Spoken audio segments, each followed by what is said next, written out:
Hi friends, ఎలా ఉన్నారు? Welcome back to Dhanadhan family. Sunday రోజు మా స్పెషల్ వచ్చేసి చేపల ఫ్రై. ఈ చేపలు వచ్చేసి పండుకప్ప చేప అంటండి. టేస్ట్ చాలా బాగుంది. ఫస్ట్ టైం తింటున్నాం. దీన్ని ఎలా చేసుకోవాలో చూసేద్దాం.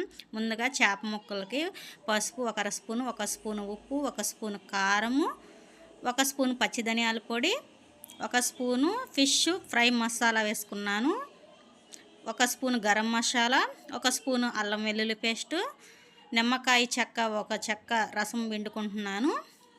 రసం పిండుకొని ఈ మసాలా ఉప్పు కారం మొత్తం చేపలకి పట్టేలా బాగా కలుపుకోవాలి. కలుపుకొని ఒక అరగంట ఫ్రిడ్జ్లో కానీ బయట కానీ పెట్టేసుకోండి. ముక్కలకి ఉప్పు కారం అన్ని మసాలా బాగా పట్టిద్ది. నేనైతే డైరెక్ట్గానే చేసేస్తున్నాను. దీనికి వచ్చేసి ఒక స్పూను కార్న్ఫ్లోర్ కూడా వేసుకొని ఆ కార్న్ఫ్లోర్ మొత్తం చేపలకు పట్టేలాగా కలిపేసుకుంటున్నాను. ఇలా కలిపేసుకున్న తర్వాత డీప్ ఫ్రైకి ఆయిల్ పెట్టేసుకున్నాను. ఆయిల్ వేడెక్కేసిన తర్వాత ఇంకా చేప ముక్కలు వేసుకుంటున్నాను. చేప ముక్కల్ని మీడియం ఫ్లేమ్లో పెట్టుకొని ఫ్రై చేసుకోండి. లోపల కంటే చక్కగా బాగా ఫ్రై అయ్యిద్ది. టేస్ట్ కూడా బాగుంటుంది.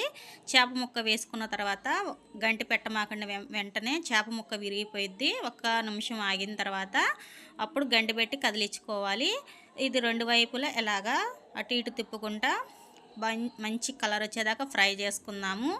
మీడియం ఫ్లేమ్లోనే పెట్టుకొని ఫ్రై చేసుకోండి. ఈ చేప అయితే చాలా బాగుంది టేస్ట్. ఫస్ట్ టైం తింటున్నాము ఈ చేపని.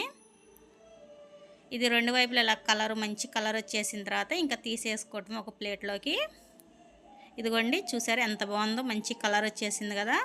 ఇంకా మిగతా చేప ముక్కలను కూడా ఇలాగే ఫ్రై చేసుకోవాలి.